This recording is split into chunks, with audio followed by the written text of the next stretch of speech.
I believe four streams are moving together towards one restoration of all things perspective. Those four streams are the mystic stream, they are the Christian Universalist stream, they are the realized eschatology stream, and they're the energy healing type of stream, frequency and different things like that. And I believe all of those streams are heading towards one unified perspective of how we live as sons of God in heaven on earth today.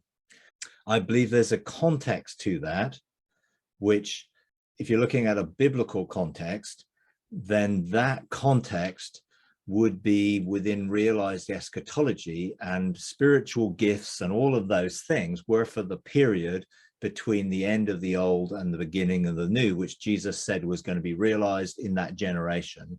And what Jesus was talking to them about, laying hands on the sick, see and recover, had the context within that particular period of time.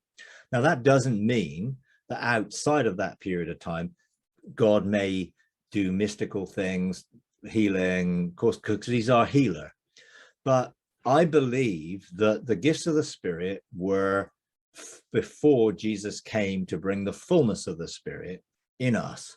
And therefore, our spirit should be able to function in all the ways that the gifts of the Spirit, which were given when the Spirit willed, to be able to function in that way to enable us to fulfill our sonship in only doing what we see the Father doing as Jesus functioned.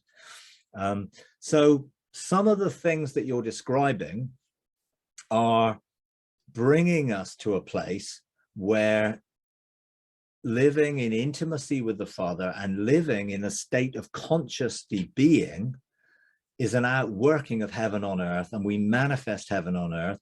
And around our lives, we live not just in health, but we live in immortality. All of that is a demonstration of what our relationship with God is.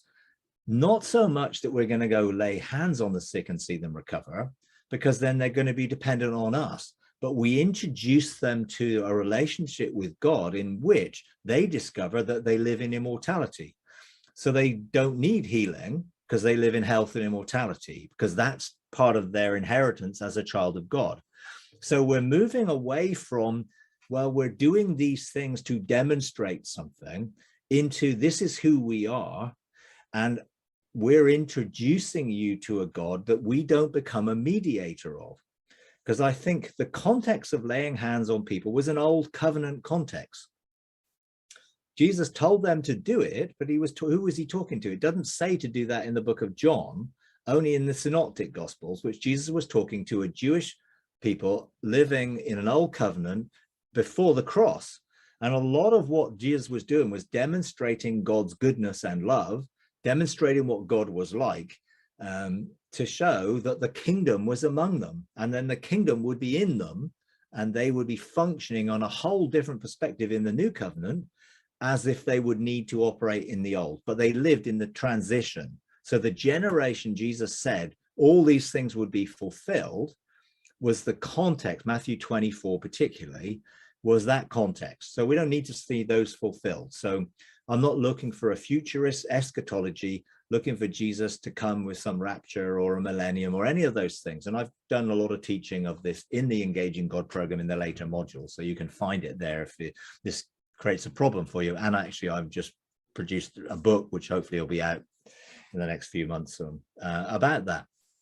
If you enjoy these videos, would you please take a moment to like, comment, and subscribe? It really does help. Thank you very much.